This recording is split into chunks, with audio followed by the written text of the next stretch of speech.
Welcome to the latest edition of Leadership Actually. It's not love, it's leadership actually. Welcome, Lisa Powney. Welcome, Lee Rogers. How are you? All right, full title. It always gets me when you do that. In trouble now. You're in trouble. So how's your week been, Lisa? It's been good. It's been a good week. I've been out and about. I've been to a manufacturing plant this week. So isn't it really good to get to the heart of what people are doing, so we can really work. I love a challenge as well. Really work out leadership practices, like trying to find out where people are really at. And this environment, this manufacturing place, it was really hot.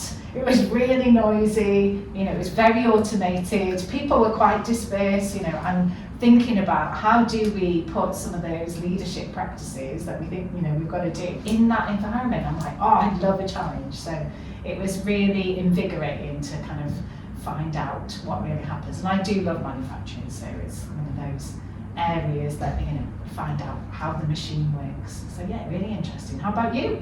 So in recent weeks, a few things. So I've been obsessed with seeing how production operates. So I've already mentioned that I've been to Gladiators, but I think the thing that really captured my imagination was the amount of effort from everybody. So we all talk about the gladiators being, the people that are the pinnacle that you see, even maybe in a business of leaders, but actually some of the crew that make that stuff happen.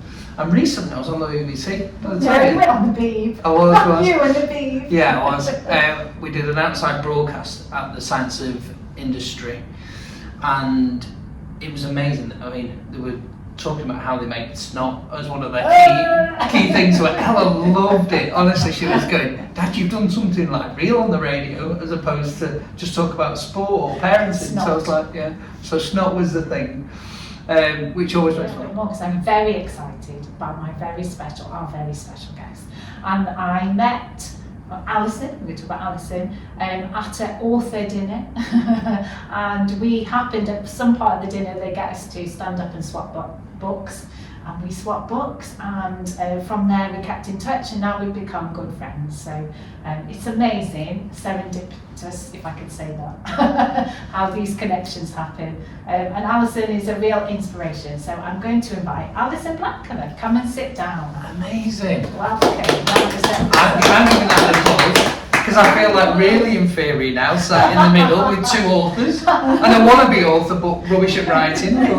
Everyone can author, but that's a whole other podcast we could do. We could definitely do that. So Alison, welcome. It's really great to have you today. And the theme today is how do we bridge the generational divide? So we're going to dive into that because you've had some recent speaking experience and it's a topic you've done quite a lot of research in.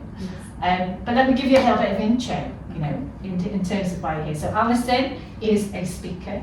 She's the founder of Two Minds, a psychologist by trade, I think, isn't it? Yeah, lovely. And a leadership coach and a real practitioner. We're going to talk about, you put a lot of this into practice, so you don't just write about it. You do a lot and deliver some of these things in a really different way. And I'd like to dive into lots of that, but really, most recently, I had the opportunity to see you on stage. Do you want to tell us what you did? I was so fortunate that I put myself forward for a Tedx talk and I got through to the programme and delivered it 4 weeks ago today, tomorrow, isn't it? So yeah, so that was amazing. To be on the Tedx stage is probably it's the place to be. So I'm delighted with myself, but it's part of my story and it's part of why I like to talk about it. Not look at me, I'm amazing, I've done a TED talk. It's the whole point of pushing yourself. It's the whole point of going for something, and that has become, I suppose, part of my reminder to people. Brilliant. All coming on Leadership Actually as well. I'll just throw that out there. It's comparable. Absolutely. And we're going to talk about the generational divide because that's what your topic was. Why did you choose that before we go into why it resonates? I mean, the thing with TED, if anyone knows TED or TEDx, it has to be an idea worth sharing, and it has to be something that isn't massively being talked about. You've got to try and pitch something differently. And when I think of teams and leaders and businesses that I work in, the diversity of issues is often blamed on generations, the fact that people are a different generation. So what I wanted to do was explore, is it a generational divide or is it something else? Because I think we're so quick to judge, oh, they're only young, oh, they're too old, oh, they don't know what they're talking about. And yet there's so much more than that. So my talk is only it's only 6 minutes, but it's just posing that question of, is the divide generational or not?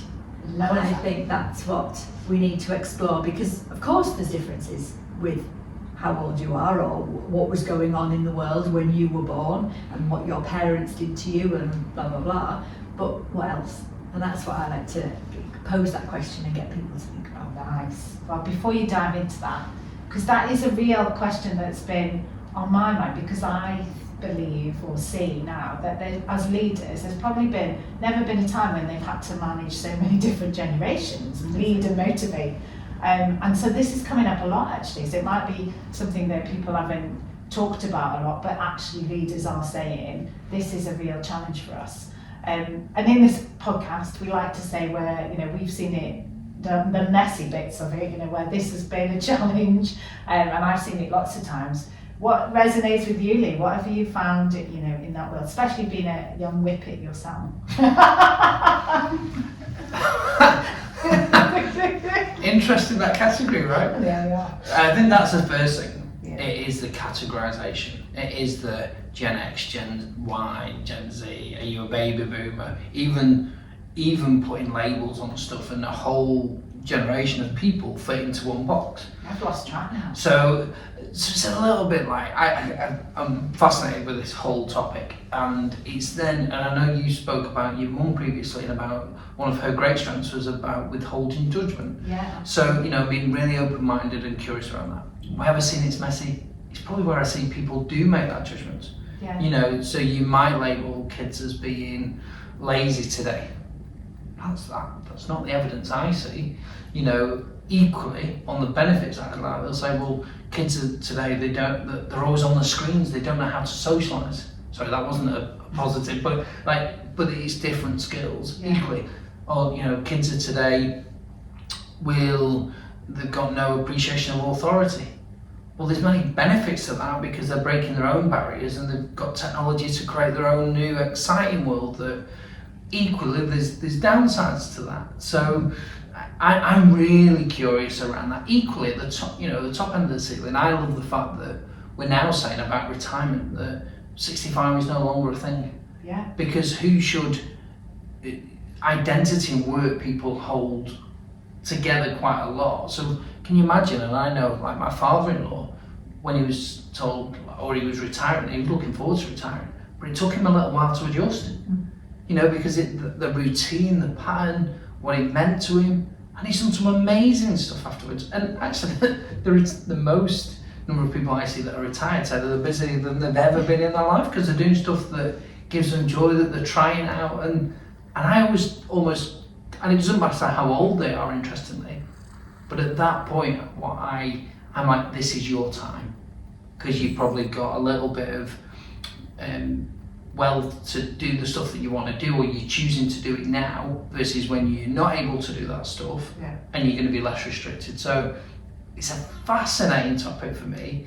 I really love it. I have thought about this though. I want to create a podcast with me and Ella. Yeah, nice. As dad and daughter that almost chart the time, because how we're looking at the world through our different lenses at that time. My mum's not said yes yet, so mum, if you're watching, listening, I'll talk to you about that. And she always tells me off actually because I say that stuff, put it out there, and she's like, "We haven't had a conversation about this." You're going to get in trouble again. Always. What about for you? I guess what initially resonates is maybe not even just work. Is I am an older mum. So I was 42 when I had Freddie. And recently, his best friend's mom, we were talking, she was like, "Oh, I'm going on my mum's 50th. It was the same weekend as mine." And then Freddie's like, "Oh, you're the same age as most people's nannies at school." And it's like, so I understand that you know, there feels like a gap between parenthood as well, and the way that I probably see the world feels a little bit different. So I see that in there and in the world of work. And I've entered the world of work, actually other end, I was one of the youngest branch managers in the network. And, you know, customers would say to me, can I see the real manager? I would face some of that, and I'd have a lot of people who were a lot older than me. But that was one gap. Now I think there's just so many different gaps that we need to deal with. So can I just pick up on that around leadership and parenting? Yeah. Because I know this is a leadership podcast actually, but I think you can be listening to this as a parent or a carer or someone that looks after nieces or nephews. You're doing a leadership position. You might not have a title, but you definitely have an influence over somebody else. Definitely. And therefore are leading in some way. And I think there's a much broader conversation. Yes, we'll probably focus specifically on leadership today, but any parent is a leader. Of course, they're like growing a human, aren't you? And that's the biggest job ever. Yeah, and so I think and I just mentioned that because I think if we enter this conversation and we think about, well, what would I do for my kids versus what would I do in the world of work, actually it might challenge your thinking in terms of the approach that you take. Absolutely. So you've done lots of nods there, Alison. Does any of that resonate? Are we talking waffle, as I would say? Yeah, waffle. I think something that just to stay on the parent thing, something that I talk a lot about when I work with leaders, or particularly managers, new managers, so they've been promoted because they're good at the job, but they don't know how to lead. I mean, it's so common. Yeah, accidental. Like, so common, yeah. And it's quite terrifying for both parties, for the people being led, but also for the person leading. But one of the things that I think we all need to keep an eye on is, of course, conversely, your first manager was your own parent. Yes.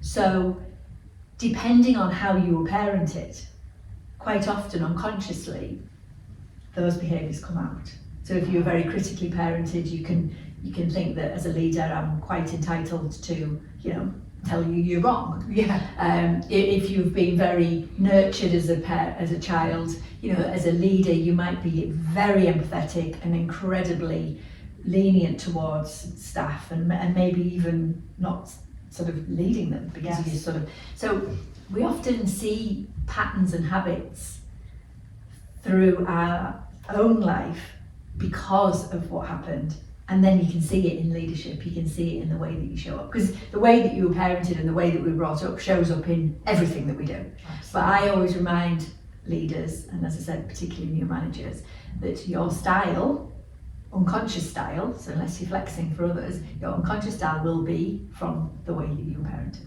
Wow. Unless you've kept an eye on it. Because obviously if you didn't have a great experience, some people go into things blindly unaware of that. Yes. And they're doing all these things that they hated when they were younger, but they're still doing it to everyone else, or you're working super hard at changing it. Yeah. And of course that's the rewiring that you have to do if that's what you want. But I think that's what's interesting. You're right. You've got an impact on your children if you are a parent today. But remember, reverse, and you can look at patterns and habits that you might be doing as a leader that you think, gosh, that is exactly like I was parented. Wow. And that totally resonates, because we talked about on that episode too. I remember saying, my mum's absolutely influenced my leadership style. Yeah. And not, like you say, there's a split. I'm not saying it's right or wrong, because there's lots of different approaches, but yeah, really interesting, fascinating. Well, that's that unconscious bit, isn't it? Yeah. That we often don't pay attention to, because whatever your style is, that's what you'll naturally do. So I often talk about, leadership, the way that you'll give praise, the way that you will give feedback. Again, I can tell you my approach to it. There's different camps that you sit in, and it generally is what matters to you. You'll generally do what matters to you. So if you're somebody who really values praise, then you will be really good at giving it. But a lot of leaders have got to the point where they kind of don't need that anymore, because they're running the show, they don't need it. But then they forget that loads of their team are crying out for feedback, they're crying out for some praise, so that they can feel good. And so often leaders they forget that. Wow. So bringing that back to generational dynamics, I bet some of that plays out because different generations might want different things. What is going on from your perspective? What do you see now in the working world? How's things shifted? And have we got a bigger divide? What are they working with? Well, I think what you said earlier is worth noting, is in some businesses they've got up to 5 generations working together. So that's like having your great-gran, your gran, your mum, and all the kids all in one house. Wow, you know, there's a lot of people who've got a different approach to life. Because even though I'm challenging the idea that we can't blame the fact that somebody's younger or older, there is actually going to be differences with what you were brought up with. So the boomers with the war and post-war are going to have a very different approach to a generation that hasn't had that. Certainly in the UK, where we haven't had a war for a long time. So there are traits that are going to come from the way that we were brought up. But my challenge is to not stereotype. And to your point, Lee, you know, in my TED talk, I talk about, you know, we've created a vocabulary, the boomers, the Gen X, the millennials and the Gen Zs, and we'll have more to come. And it's kind of easy and convenient to do that, but everybody isn't the same. You know, every boomer isn't the same, every millennial isn't the same, and I think that's the trap that we're falling into. But the bit that I think is really interesting is the younger generation that are coming in, they have had their own experience when they were teenagers, one that none of us have had, i.e. they were at home, probably with their parents, when they were 15, 16, 14, 17, all those ages. Now, most of us at that age were out and about. Come home when we were hungry and playing and doing, and in that playing we would have been learning skills. And I think that's what I wonder, whether the way that they show up is making it feel bigger, because they are different. But they're different in 2 ways. One, there is elements of them where there is an uncertainty because they had formative years where they were in lockdown. But equally, they value things differently. So they are much more likely to say, no, I'm finished, it's 5 o'clock, I'm done. Whereas our badge of honour used to be, you know, whoever stayed the latest got the best, you know, was the best employee, which is absolute rubbish. And actually, when you look at the generations, you know, the burnout isn't in the younger ones because they are looking after themselves. But I think something else that I think is always worth touching on, and particularly if leaders are listening, is the juggling act that a leader or a business has to take when they are dealing with somebody who may show up with mental health problems or those kind of challenges. Because while we needed to talk about them, I mean, again, when I started work, nobody asked you how you were. It just didn't happen, you just got on with it, which is good, but equally had its challenges. And I think some businesses are really nervous now at navigating when someone says they've got a mental health problem, and the younger generation will talk about it more. They will say, I'm not okay, and they will tell you. But I think there's a real fine line or a real balance to be had around how do we navigate that so that we are an employer and a leader that is you know, being mindful of people's mental health and well-being, but also they've got a job to do. And I think there's a lot of people out there who are struggling with, how do I navigate this thing, who is somebody who is not the thing being the person, thing being the scenario. How do you do that? Because it is hard, you know, you can't be giving people days off all the time when they're feeling anxious. However, we have to be there looking out for them.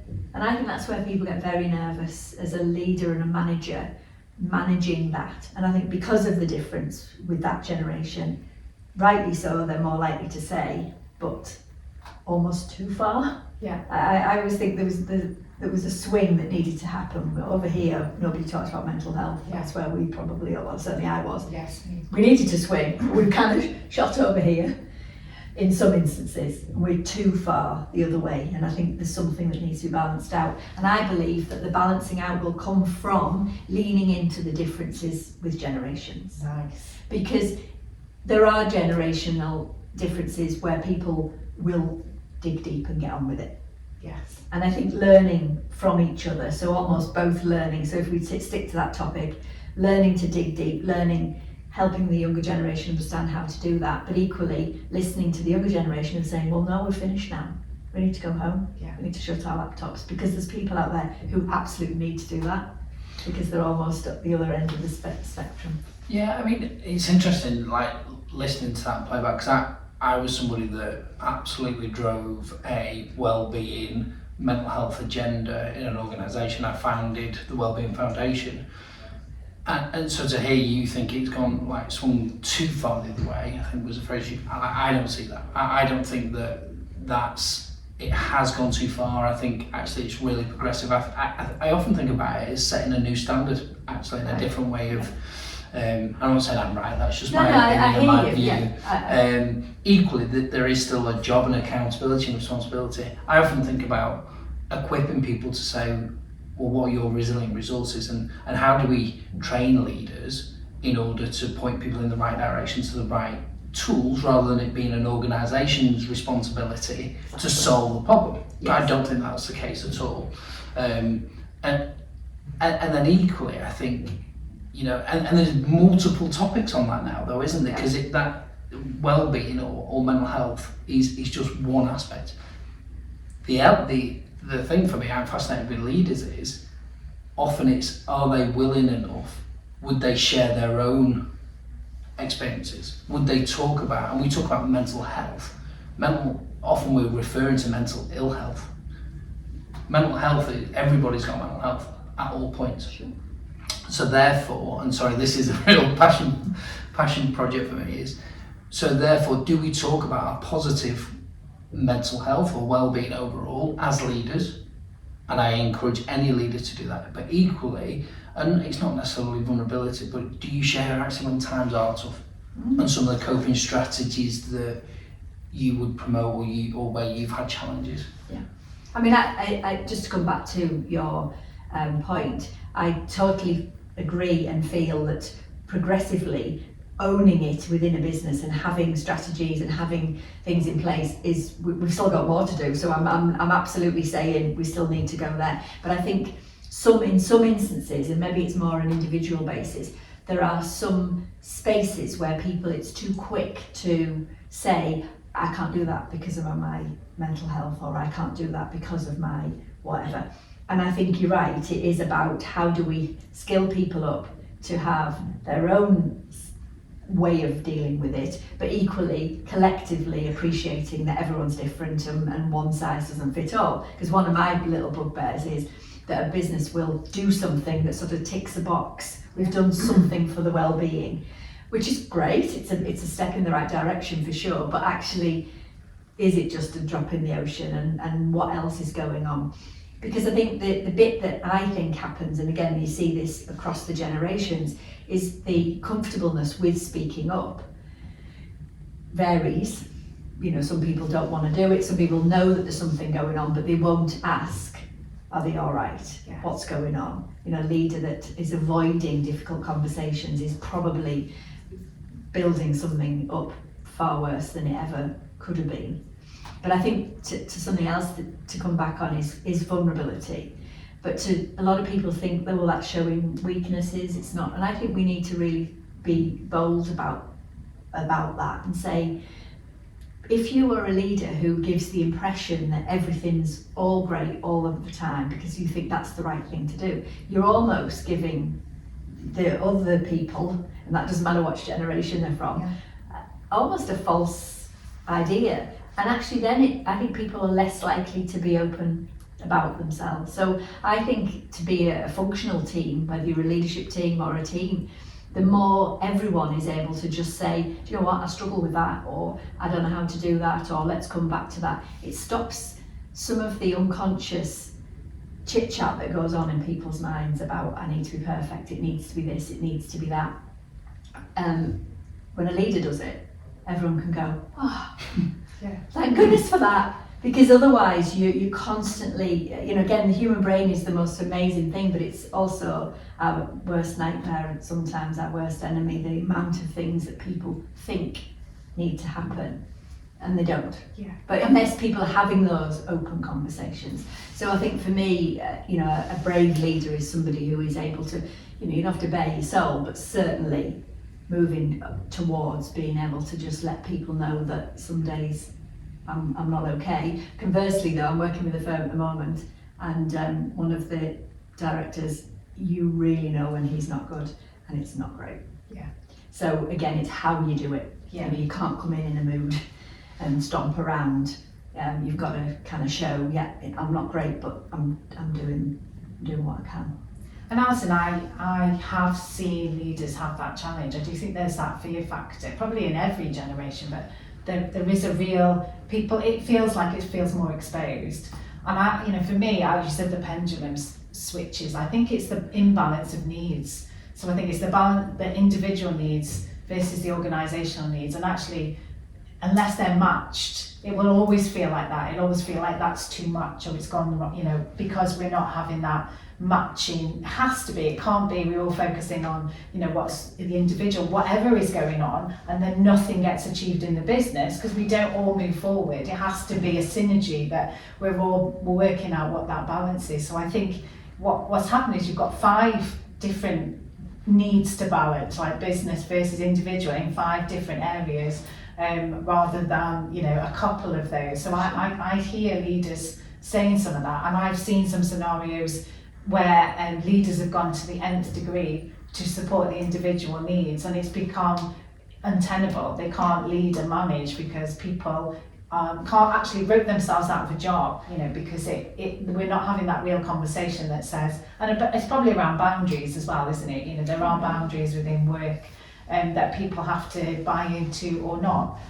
So it's trying to maximise all that. So in your thinking and what you're finding, you said about the how do we as leaders create that environment, or start to create that environment where we are not living to those stereotypes, and that we're trying to do age inclusivity. We talk about inclusivity, but this is focused in on that. How do we do that as a leader? For me, it's about skilling whoever's leading. So whether the leader is actually, it's a small business and they are the leader of the team, or you've got managers in, it depends again what size business. But I think one of the best things, I always say to leaders, what you want to influence is what people are saying at the dinner table. Yeah. So what kind of a day are you explaining you've had to your family? So, you never guess what happened today. I came up with this idea, and the manager was really interested in it, and we're going to go for it, and that regardless of what age, but particularly the younger generation, you have something like that, or you'll never guess what happened today. I got this thing wrong, and they told me off, and you can see so often. Yeah.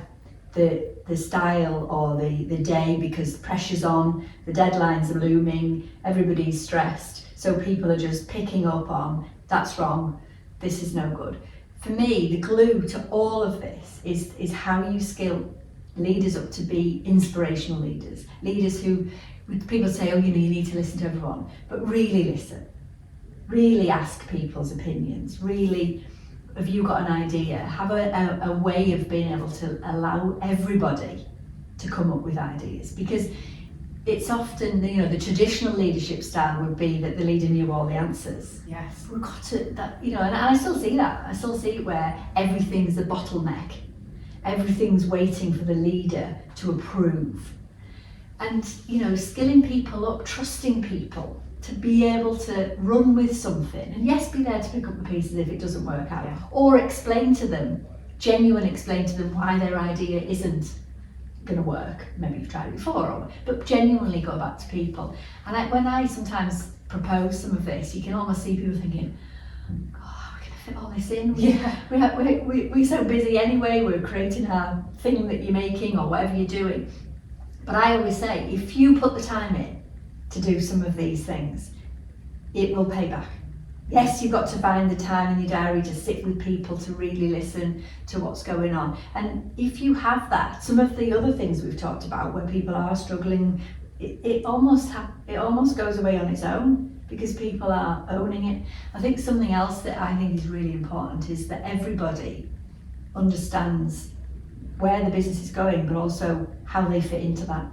Okay, yeah, absolutely. I think that is a game changer, because so often if you speak to people, they don't know why. They might know why they're doing their bit of the jigsaw, but they don't really know. And I think if people really know that their contribution is making things happen, as humans we want to do that. You know, if you think back to what I said earlier about parents, most kids want to please their parents. Yeah. So we want to please our leaders. Yeah, still in absolutely. us. It's still there. You know, you can be the adult that says, "Oh, I'm not too fussed," but you will be. So we've got to find that mechanism that helps people understand how they can do that. Yeah. Because so often they don't, and people know what they're doing, but they don't necessarily know how to do it differently or better or to fit in with things. So I think that's always important. And I think something else that again you see it, and again you can link it to generations, you know, voices. You know, is it always the older, more experienced people who've got the voices? How do you change that? How do you have it where you genuinely are interested in people who are younger? Because that was my challenge in my TED talk, was you will write people off. Yeah. If you just think, oh, they're only young, they don't know what they're talking about. They do know what they're talking about. They do. They've got some great ideas, and I think to be open to that, to be excited by what could people bring, what perspective could somebody bring, but it will take time, and that's the challenge I think that a lot of people have. They say, I haven't got time for all this soft skill stuff, but it is more than that. Got two deeper dives, because there's two things in there. So one, you said, you know, what the conversation you have at dinner. So one, as a leader, how do I know what those conversations are? How do I know what my people are saying when they go home?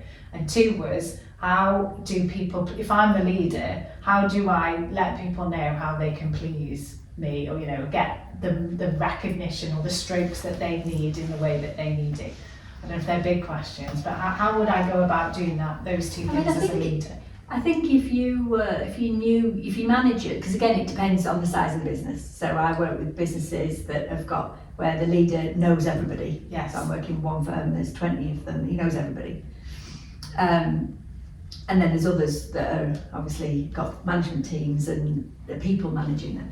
But I think if you were watching and listening to what people are saying, listening to what people are saying at the water cooler and the, it's on American then, We've got them anyway. the water machine, or the kettle. The kettle. You can tell what people are saying at the dinner table. Because actually, if you really look at people, how they show up, you know how, if they're liking what they're doing. But what you want to do is just influence what they're saying, Yeah. as opposed to knowing what they're saying. I think you'll know what they're saying by how they show up in the day. But it's what you're doing or what the team is doing that's going to make them go home and say, this thing happened today. I can't believe they've given me this opportunity, and that, you know. And I'm not suggesting that everybody has to have like amazing brand new opportunities every day. It's not that. It's something that drives that person. But this is what makes leadership really complex, though, is that everybody's different. Yeah. So coming back to the second point is how different what people need is different. So again, I often talk about with praise, I have 4 camps. So that some people don't need it. They know they're doing a good job and they don't need it, and a lot of leaders are there. So I've hinted at this earlier on. The second camp is and again, you can move around in context, but in the main, second camp is some people know they're doing a good job, but like a bit of feedback. Yeah. So they will be happy to receive it. They might seek it, but they'll take it in and they'll be able to go, yeah, I did good. Then the next camp is some people need external first. They need to know, yep, that's good or that's right, and then they can take it in and go, okay, I'm good. Yeah. And then the fourth camp is you're not convinced by anyone or themselves. So they are quite difficult to manage, those people. Yeah. But most people, most team members will sit in between the two. You will obviously get the odd one. But most managers and leaders are in the other one. So of course they'll forget.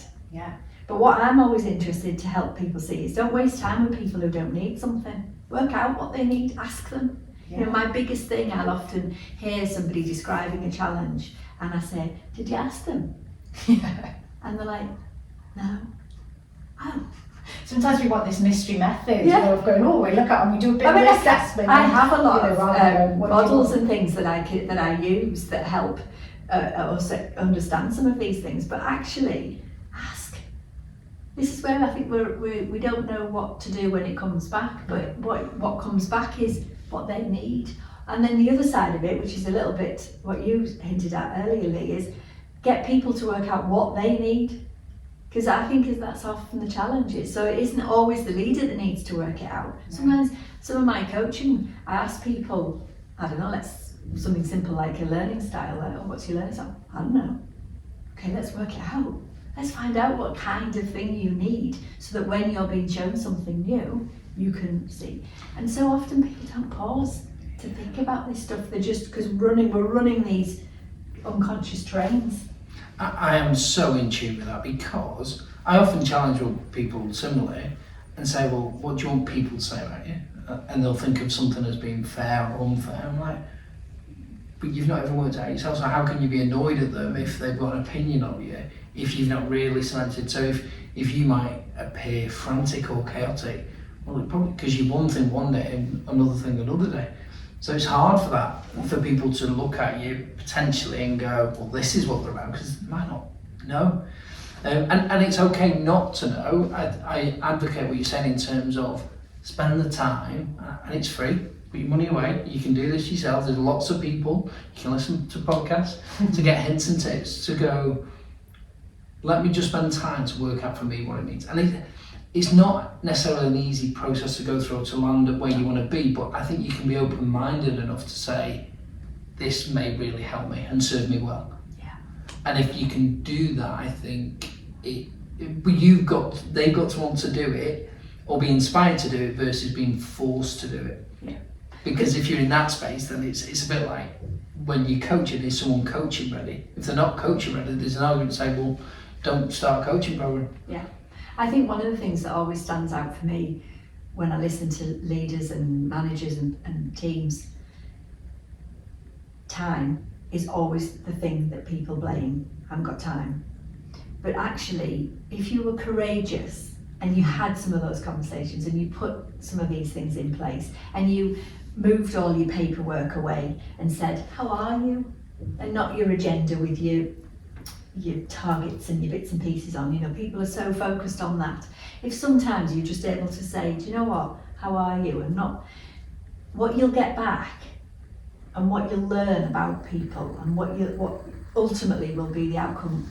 I've seen it time and time again where it is absolutely unbelievable what comes back and the relationships that get built and then what people suddenly come to life and give you something that you didn't even know. You know, one of my things is always, how do you help people see that they can be something that they never dreamt they could be? Yeah, wow. You know, That's as a leader, if you can do that, you know, I mean, we always talk about why people move jobs, why do they leave? You know, a lot of people leave because of the leadership, not the job. Yes, people go move on if they're being promoted, of course, great, brilliant, of course we want that. But actually, what is it that stops people? Is if you're led well and inspired by that person and respect them, and you grow, then you'll stay with them forever. Because we've all got those memories, haven't we, of the rubbish leader and then the amazing the leader. amazing one, yeah, absolutely. But, you know, I remember saying earlier about like Tristy Harrison though, or Dame Tristy Harrison as she is now. I remember going down to London. I'll just share this story quick. And I was doing a workshop for the leaders within an organisation, and she was like, I knew that my time was ending at the organisation, and she said, why don't you set up your own consultancy? So I never dreamt or thought of that, really. And then Phil Ayres was then, he was like, and I respected him massively. He's like, you're brilliant at what you do, why don't you just go and do it? I didn't have any insight, I didn't know, but I was like, my goodness. The fact that someone's taken the time, she was the CEO of the organisation, really inspiring female CEO and was on the board of Comic Relief and then subsequently Crisis, that hugely kind of heart projects in my mind. I'm going, wow. And I fundamentally agree, and it's not about being false with people, giving people false dreams. It's giving them a belief that they can't, that unlocks their performance. So my whole organisation is Found in Place Unlocking Performance. It's about that, actually, in a nutshell. You described it better than I do. How can you inspire people to be something that they didn't even dream of? I love that. And not defined by success or hierarchy or wealth, but actually so that irrespective of what anybody else says in life or the praise that they get, they know internally that that's something that they've landed at a place. And you're right, it doesn't have to be. It's personal. Yeah. It's relative to that person. Somebody might, in somebody's eyes, success is different, isn't it? In everyone's eyes, somebody's success might be something that's, or what some of us might think, gosh, I wouldn't even think that was successful, but they do. And that might change over time. And it might change. and I think, you look at some people's stories of their careers, my own included, and you think, wow, I never have thought. I mean, as I was waiting to go on the stage at that Tedx, I did have a moment where I was like, wow, the little Alison. Yeah. Like, wow, what am I about to do? And I've had people believed in me. I've had people who've encouraged me. I've had people who've, had difficult conversations with me to get me to that point. But that, I think, is what leadership is about, is helping people be that, whatever that might be. And then the benefit, of course, is your business will grow because they're happy, they love what they do. So often people are in jobs, I always talk about right person in the right seat. Yes. It's so often you've not got that, and depending on the size of the business, what is there room for moving people around so that you have got your talent in the right department and not got somebody who's really chatty in an office all on her own and actually she needs to be in reception. Those kind of things can absolutely make such a difference. So often we don't notice what's happening or what's around us because we're so busy in either your own lane or you're busy with your targets or your agendas, and I respect that we need all those, but I'm a bit more, let's not worry about that so much and let's really think about the people and how they are showing up and how you are showing up with them. And again, we're talking still quite generally here, because then in the mix some people are putting, oh, it's because they're this age, it's because they've been brought up like this, and actually, is it? Yeah, and going back to that, I think I'm seeing the time and the space to notice and be interested and care about what your people are doing. But one of the things you said was like asking how are you, in those simple communication techniques, and you talk about you probably have a number of those. But is there even in that simplest, like just getting to know, is there across the different generations, we've got to think about communicating differently? There's a lot more messaging that goes on and a lot more, platforms that are used now. So as a leader, how do I, is there something there I have to think about too?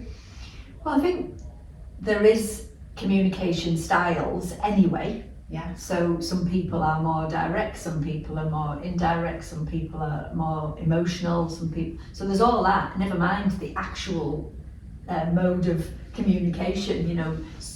Picking the phone up is something that Peter Kay's. Picking the phone up is something that the younger generation we're assuming is that they don't want to do it, but actually it's that they've had other things. We would have been the same. I think I hear generations say, oh, the younger generation, they never want to pick up the phone. But if we'd had all the technology that they'd had, so would we. All people are doing are using what's here. Now, we all know that some of the things are having some negative impacts, but in the main, the phone and texting, and I mean, you know, it's changed our world, hasn't it? You know, it's given us a completely, we wouldn't be doing this, for example. No, absolutely not. So it's about understanding what works for them and the different areas rather than doing it from your own, you know, preference or what you're used to. I guess it's change, it's leading through change. And it really is. But I think the bit that I think is really interesting is how do we almost put that view on what's the impact if you rang a customer to sort out a problem or you emailed them. Yes. Try and help somebody understand what the difference is and almost putting themselves in that position. That's what I do a lot more, especially with the younger generation, to see if they can see it. Yes. Rather than tell, because this is the thing, people don't want to be told. No. Nobody likes being told what to do. No. You know, even in a job, you know, the way that we show people how things work, if you do it in a this is what you have to do way, there'll be a pushback. It's just the way that with human brains wired. We like to have some level of autonomy. Yes. We like to be able to kind of choose a little bit of what's going on, but the how we communicate is, I think, the most important thing. And yeah, we need to look at what preferences people have. But for me, it's the benefits. So, you know, if you've got a customer complaining and you hide behind an email, which lots of people do, Yes. or you pick the phone up, you generally, you know, again, from a communication point of view, generally you'll deal with the problem much more efficiently by actually having a conversation with someone. And I think that's the bit that we've got to break down a little bit, where they're reluctant to pick up the phone. Yeah, I absolutely see that. If the phone was one of our communication styles. So if I am a leader and I have got 5 different generations that I'm looking after, and we know, I really, you know, embrace the fact that we can learn from each other. How do we do that? What's my step as a leader to go, we're going to break down some of these barriers and I'm going to learn and we're all going to learn and we're going to get the best way forward? What might they do? I think some of this comes from the culture that is set. Yeah. So it isn't as much around the finite, you know, are we going to encourage people to pick up the phone after one email has gone out, or you know, all the sort of the dealings with, if you like. For me, we've got to look at how do we want, you know, what is it that matters, what matters to the business, and how do we help people see that they want to be part of that. I think so I know that doesn't really answer it because it would depend on what challenges people had, but for me it's the culture behind and the behaviours that come out of the culture. So, you know, most businesses have got their values, but what they don't often do is look at the behaviours that go underneath that. So if you want somebody to be showing integrity, what would you expect them to be doing? And I think if you spend time on that, you can feed in some of these things so that people know. Because if, you know, again, if you went to a firm and asked a team, you know, do you know what, you know, what would be expected of you in a scenario, say a complaint? Most times they're like, oh really? Yeah. I've seen that in leadership though. Yeah. Like you ask, so you'll say X company, and you'll say, okay, well it's the lead in the X way, but we don't define it. Yeah. And then people go, well, you didn't show up as a leader for X brand, and you go, and there's this real void. So like if Claire is kind, why don't you define what you want people to lead by at X company? And that'll be different from company to company, but at least, and get people to be part of the process that makes that, you know, meaningful in a way. So, and I love the fact you then go in deeper and more specific that says, well, if there was a complaint or if there was a a financial situation, what would we do in that instance? Yeah. I love that. Because otherwise, you know, a lot of businesses do spend money and time on things like values, but I always feel really bad for them that it's just been an exercise that it hasn't become an embedded thing. It takes time to embed these things, but you've got to get everybody kind of bought in and excited about it. You know, another way I think, again, my stuff is always coming from the human brain perspective. If you're going to put something like this in, don't spend all your time as a leader making it all beautiful and gorgeous and then presenting it and expecting everyone to be like, whoa, it's amazing. They'll be like, not something new. You've got to lead up to these things. The amount of times I see businesses say, right, we've got this amazing new thing, we can't wait to share it with everybody, and then they're really disappointed by everyone's response. It's because you haven't given, you've been planning this for ages, and they're suddenly finding out about it on Monday morning, and it's a big change. People don't like that. Yeah. The human brain is a certainty making machine. You've got to keep giving people bits and bits and bits to help them be able to stay, that safe situation. Otherwise you're just constantly disappointed, because then I hear people say, oh, this place would be great if we didn't have any staff. You're like, whoa, they are your biggest asset. And yet if you think of them like that, there's something in your style or your approach to change that is creating that. Because people can, some people hate change, but most people, if you've given them enough information their brains can process, they'll lean into it. I love the fact, I guess it's all down to behaviour and culture, because I love living in that space. I probably didn't link it as much, that says, how do we manage this gap?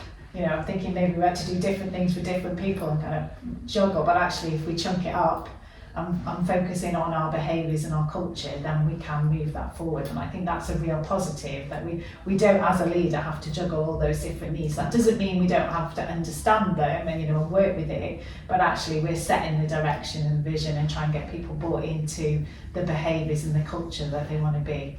And Alison, one of the big questions, final question for me is, people are always asking, we want to future-proof our workforce, and what will our leaders of the future need? I don't know how far into the future, but that's a big question. So from your perspective, knowing the generations that are coming through and, thinking about this, what do you think are the top things that leaders really need to focus on to future-proof their career?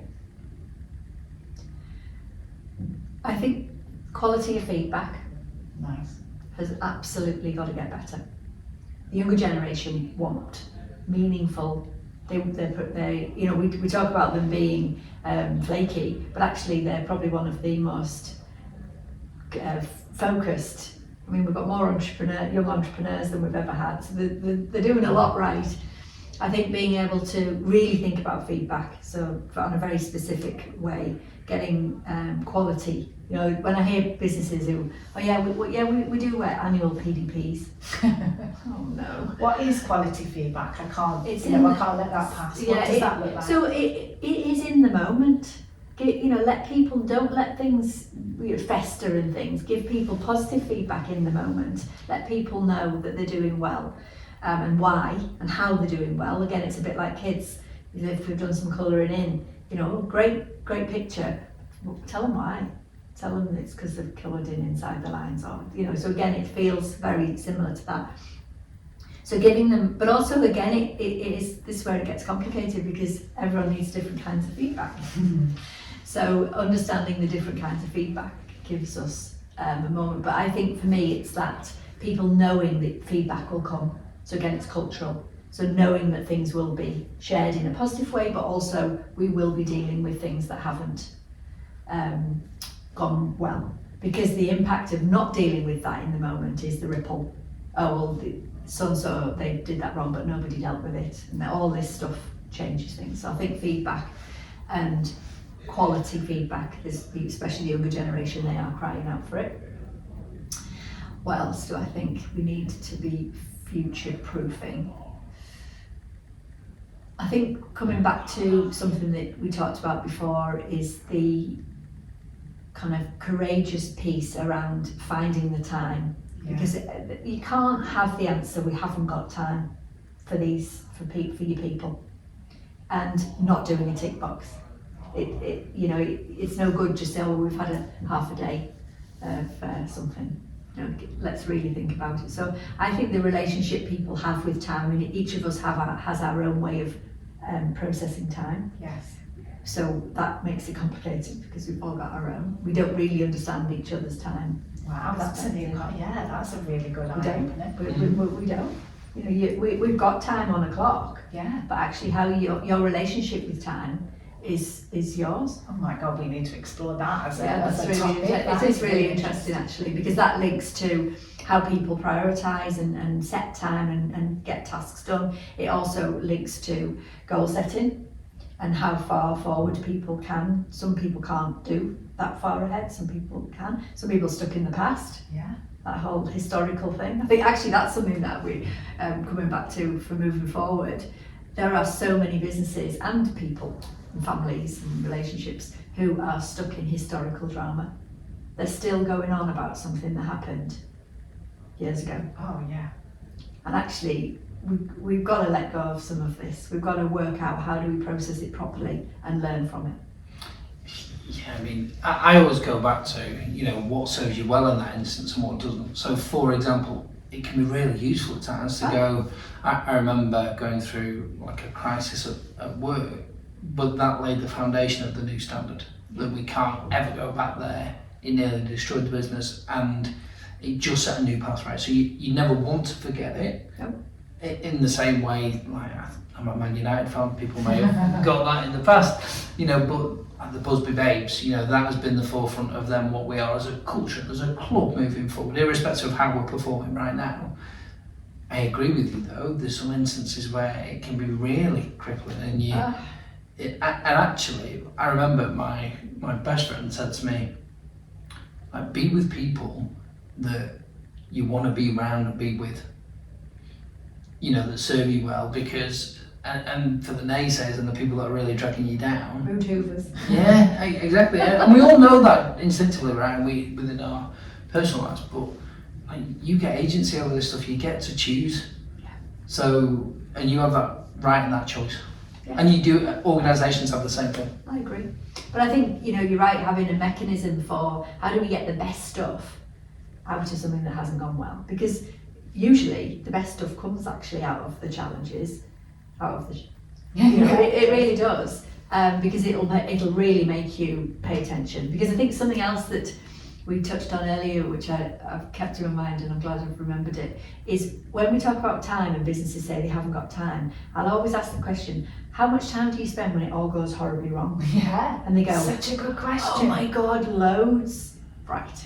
So if we were going to go upstream, and we need to think about skilling managers up, feedback, really thinking about it so that everybody's like, ooh, we all know firms where they've got it all right and the people are flying. They'll love it. But so often it's this trap of, how am I going to fit it in? Because I look at my diary and it's jammed. Yeah. But what's it jammed with? Because quite often it's jammed as a leader with stuff that actually somebody else should be doing, but because you either can't let go, you haven't spent the time skilling them up to be able to do it, you're doing it. Again, quite often in teams I see people are all working lower than they're doing what they used to do. Yes. Because it's comfortable and they're not doing the things in their new role. Yeah, The absolutely. strategic leaders themselves. I mean, how many leaders out there aren't really doing their strategic thinking and doing in the max? Absolutely. Because they're too busy down in the rest. Why? Yeah. What I like to ask is why? Yeah. That's a Why really is good that question. happening? Yeah, and I think those, you probably touched on 4 things for the future stuff that we should all take hold of. I think feedback is really important, but the bit I noticed or observed is you were really focusing on recognition and positive feedback. Actually, sometimes we have that knee-jerk reaction that says we've got to give that critical feedback, and yes, it's important, but actually we often miss what's the positive and driving some of that forward and understanding that as people come through, some might need it more than others, and what does that mean? And even when you talked about what do people need, it was on the positive, and I really like that. I think if you nudge much more in that direction, you're going to get people to go a lot more forward. I think the culture element and the behaviour side, I think that's really important, and being able to look at that. But also in that side, the culture stuff is letting the myths go. There's so much in there that we used to lead in a particular way, and actually new generations come in and they learn it by osmosis, but they have no idea why they're operating or is scared. I've been in lots of organisations where there's still that lack of safety, but actually the core reason has disappeared, but we're still operating in that way. You know, it's kind of that social way of socializing our people as we move through. So much of that resonates, but the big one is time. I haven't really thought about the way that we, you know, process time is different. I think I'm really taking on board some of the energy stuff, like the, you know, time is energy, but actually that's a real eye-opener for me, and that could be a game changer. Could be a game changer, and you definitely, when I'm looking at, or when we're looking at culture in an organisation, that's one of the elements around how do we see time and what does that mean that I'm going to add to, as well as can we look at it from you know, what are we assuming about each other then? Yeah, I mean, so much in the time one, there's so much that gets in our way that's, you know, makes people disorganised or organised. There's so many things from an internal perspective, you know, there's all the perfectionism and the imposter syndrome, and there's so many things that get in our way and affect our ability to be able to do whatever it is that you're trying to do. We're going to talk about that, Alison. We're going to talk about that more, definitely. And we could talk about lots of things more. Sure. But you know, those were my big takeaways. I did see on stage, and I hope it gets all the way through because you were phenomenal. So real inspiration on it, and everybody was. It was a really fantastic event. So I'd recommend it to anybody. So Lee, what were your takeaways? Well, first of all, thank you for coming in. So much in there. It's, you know, it's going to permeate over the next few days for sure. When you were talking, I kind of boiled it down in my mind, and my simple language was, what's in it for me and what's in it for the organisation? And almost seeing it as a Venn diagram that says, well, there's a sweet spot in the middle. And I think I'd encourage people to explore that more, because I think you're right. I think people want to do two things. They want to come to work and do a good job, and they want to come to work and they want to add value. And I think if they do those two things, then whether their preference is to receive praise or feedback in however that operates, I think you're onto a winner. I love the fact that you go, because if you do one thing, it's this. You know, because there's been so much that we spoke about there is make one action that you focus on. All the time. Like do one thing, you know, and my challenge to anyone watching or listening to this is, what's their one takeaway that they will go and do in the next 24 hours? What will that look like in a week's time? Yeah. And in a month's time, what's that look like? I think that's where people often feel overwhelmed, you know, when you're a leader or you're just busy in your own life, and you know that there's all these things that you could be doing. Yeah, absolutely. But actually, I don't know where to start, so I won't, or I'll just keep plodding on as I am. But actually my thing is always, what's the one small thing that you can do right now? You know, if a leader could just go and ask somebody, you know, a question instead of assuming that they are whatever they are. Or they could stop saying to their teams, can I have a word?